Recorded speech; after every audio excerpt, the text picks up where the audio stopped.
Cauliflower বা ফুলকপি বেশ পুষ্টি সমৃদ্ধ একটি সবজি। কলিফ্লাওয়ার আর্লি কাল্টিভেশন করলে প্রচুর বেনিফিটেড হওয়া যায়। কলিফ্লাওয়ার গ্রো করা মানে প্রকৃতির সাথে আন্তরিকতায় নিযুক্ত হওয়া, যেখানে কলিফ্লাওয়ার প্লান্টিং থেকে হারভেস্টিং পর্যন্ত প্রতিটি স্টেপ জীবনচক্রে একটি মিনিংফুল কন্ট্রিবিউশন।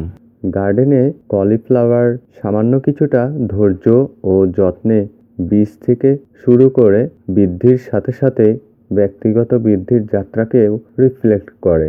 ফুলকপি গাছের আবির্ভাব হওয়ার সাথে সাথে তাদের সবুজ পাতাগুলো ফুটে ওঠে, যা অসাধারণের সূচনার সংকেত দেয় এবং ফল হওয়ার সাথে সাথেই বাগানের সৌন্দর্য ইনক্রিজ করে। কলিফ্লাওয়ার গাছে কিছুটা কনসিস্টেন্ট ওয়াটারিং, পেস্ট ম্যানেজমেন্ট এর মাধ্যমে আর্লি কাল্টিভেশন করলে প্রচুর বেনিফিটেড হওয়া যায়। So friends, let's begin.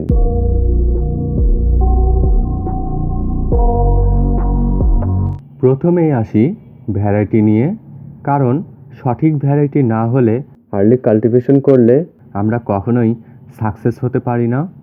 ফুলকপি সাধারণত হোয়াইট, অরেঞ্জি, পার্পল কালার ভ্যারাইটির হয়ে থাকে। জলবায়ুর উপর ডিপেন্ড করে ভ্যারাইটি সিলেকশন করতে হয়।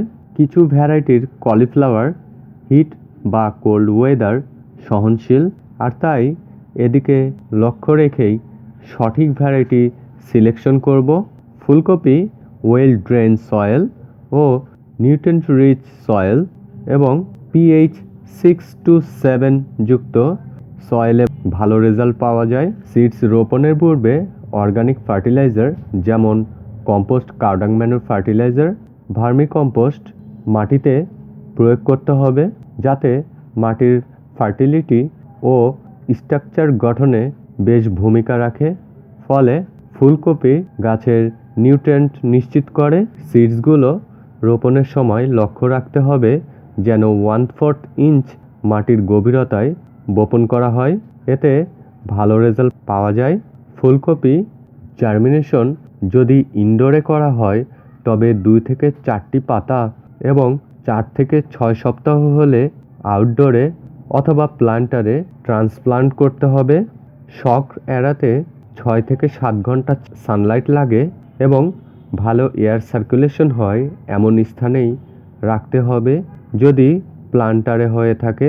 এমনকি ল্যান্ড গার্ডেনে হলেও এ বিষয়ে লক্ষ্য রাখতে হবে।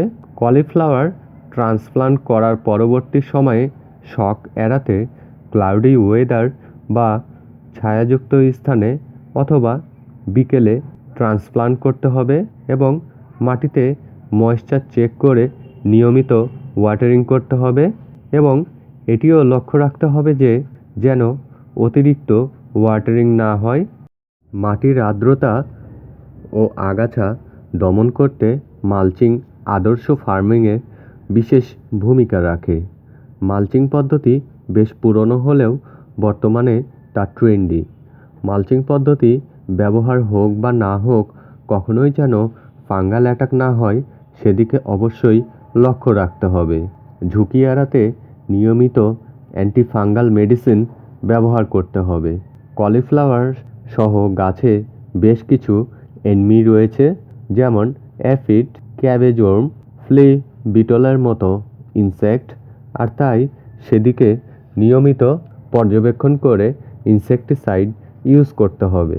সেটি অর্গানিক হলে বেশি ভালো হয় এবং সেক্ষেত্রে মার্কেটে এর গ্রহণযোগ্যতাও বেশি থাকে। কলিফ্লাওয়ারে বেসিক্যালি ডাউনি মিলডিউ এবং ব্ল্যাক রট দেখা যায়, সেজন্য আমাদের নিয়মিত চেক আপ করতে হবে এবং গাছগুলোকে রিমুভ করে দূরে কিংবা মাটিতে পুঁতে দিতে হবে এবং প্রয়োজনীয় পদক্ষেপগুলো ফলো করতে হবে। ফ্রেন্ডস, প্রিভিয়াস ভিডিওগুলোতে আমি শেয়ার করে দিয়েছি কিভাবে আমার রুটটপ গার্ডেনে কলিফ্লাওয়ার গার্ডেনিং করি। আপনারা অবশ্যই সেগুলো দেখে নেবেন, এতে করে খুব সহজেই রুটটপ গার্ডেনে কলিফ্লাওয়ার গার্ডেনিং করতে পারবেন। ফ্রেন্ডস, নেক্সট ভিডিওতে এ রিলেটেড এবং আরও নিত্য নতুন টপিকস নিয়ে আপনাদের মাঝে উপস্থিত হব। আশা করছি সে পর্যন্ত আমার সঙ্গে থাকবেন। Thank you.